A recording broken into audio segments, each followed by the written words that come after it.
Welcome back to Happily Home Cooking. Today we're making homemade Ghirardelli brownies.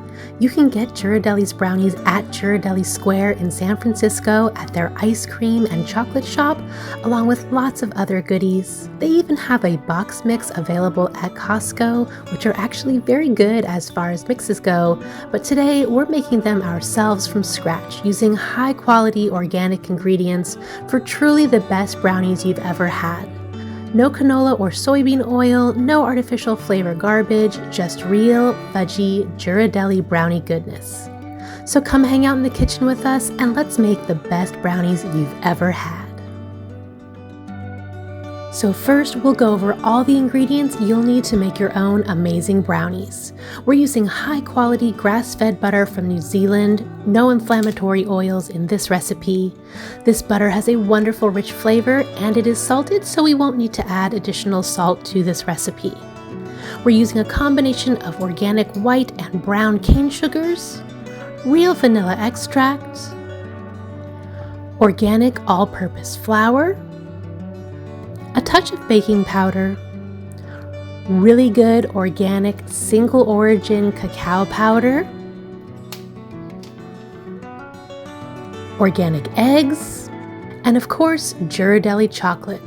We're using a combination of chocolates. In our opinion, the dark chocolate is what really sets these brownies apart, giving them a deep, rich flavor. And we'll also use some semi-sweet chips to top things off for the ultimate double chocolate brownie. So that's everything, now let's get cooking. First things first, let's preheat our oven to 350 degrees. We're going to start by melting 1 cup of butter. This is our favorite. It is a European style butter, so it actually has a higher butterfat content and less water content than American style butters.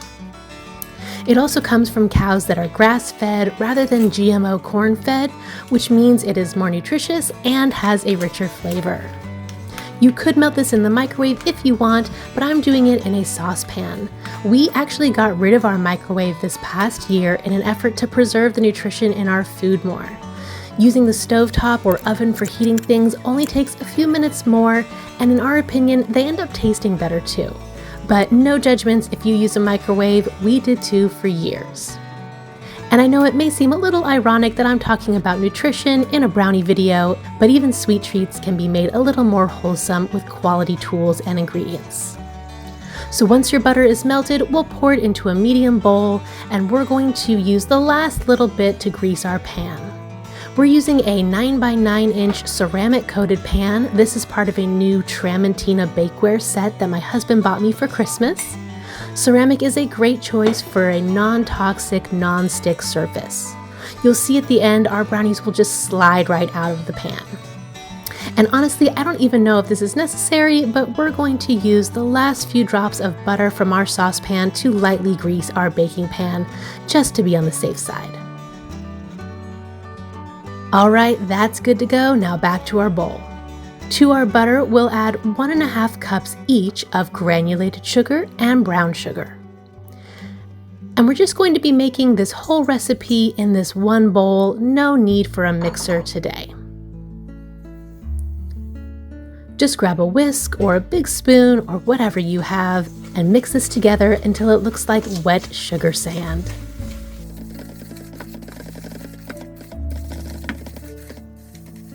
Next, we'll add 4 eggs. Now you can live on the edge like me and crack them right into your big bowl, or you could play it safe and crack them into a smaller bowl first, which makes it easier to see and remove any eggshells that may happen to sneak by.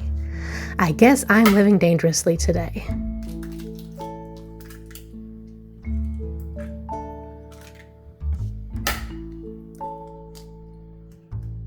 Okay, this guy's gonna need some help.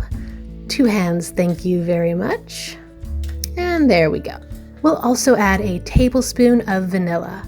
Again, this is pure vanilla extract, and this giant bottle is only about $10 at Costco, so there's no reason to use the cheap imitation stuff.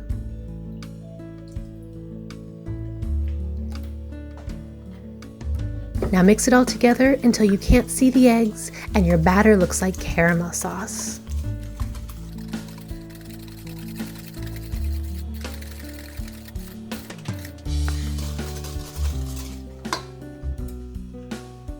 Now for our dry ingredients. We have 1.5 cups of all-purpose flour. And to that, we're going to add just a half a teaspoon of baking powder.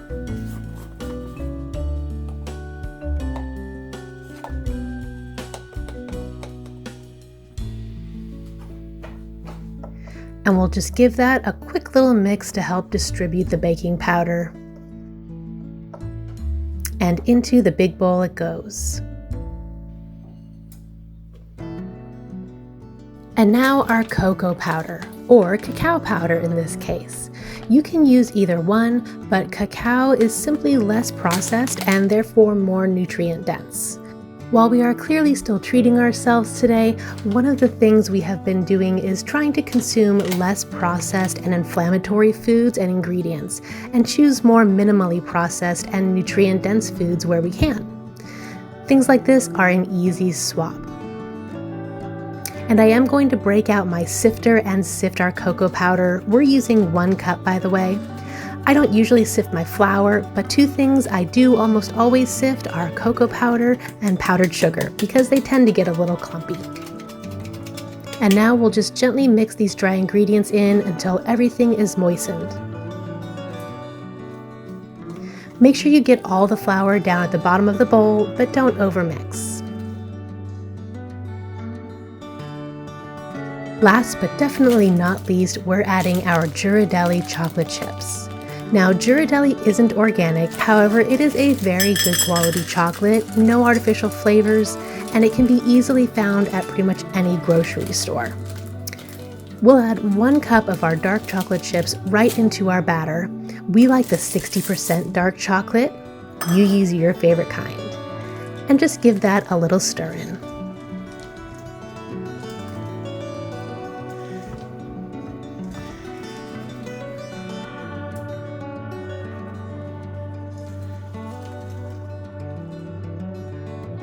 Now we'll pour it into our lightly greased pan.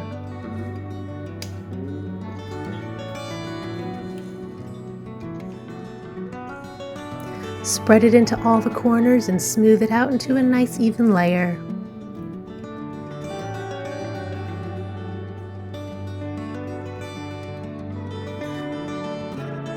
And we're going to top it with another half cup of chocolate chips. For this, I'm using mini semi-sweet chips. I really love the combination of the 2 different chocolates together in these brownies.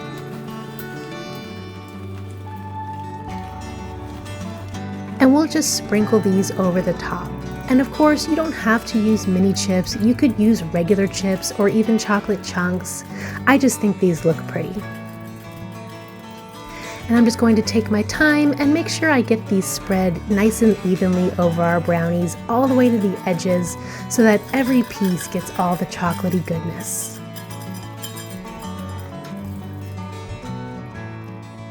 And now we bake. These should take about 35 to 40 minutes, but I'm going to check them at 30 minutes just to be sure. I like a nice fudgy brownie, so we want to make sure that we don't overbake them.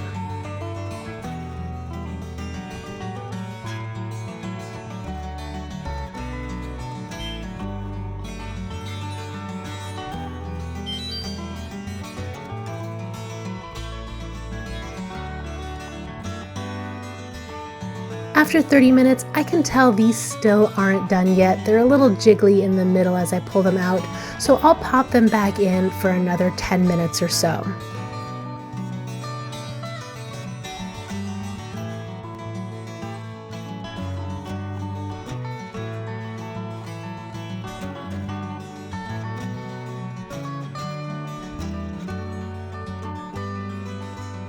To check for doneness, do the trusty old toothpick test.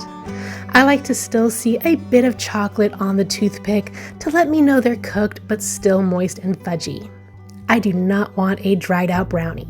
Now we'll just let them cool before removing them from the pan. Once they're completely cooled, they can be easily removed from the pan thanks to our new ceramic bakeware. Just run a plastic spatula around the outer edge and they'll slide right out. Love it. Now, I'm not going to tell you how to live your life, nor am I going to tell you how big to cut your brownies. These are thick enough you could easily cut them into much smaller brownie bites, but I'm not going to lie, when it comes to these brownies, I want a big one. Preferably the center cut for me, but I'll be polite and won't reach into the middle right now. But I do want to hear from you in the comments because I know it is a great debate. Which is the best piece of brownie? The corner piece, the edge piece, or the center cut? I can assure you though, whatever you choose, any of these pieces of brownie are going to be heaven. These brownies are the perfect combination of moist and fudgy, yet still sturdy enough to be handheld. Enjoy them on their own or with our homemade vanilla ice cream. If you haven't made it yet, it's a super easy no-cook recipe. I'll leave a link to it in the description for you.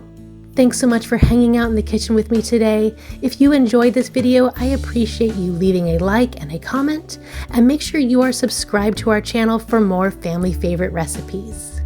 Have a beautiful chocolatey day and happy home cooking!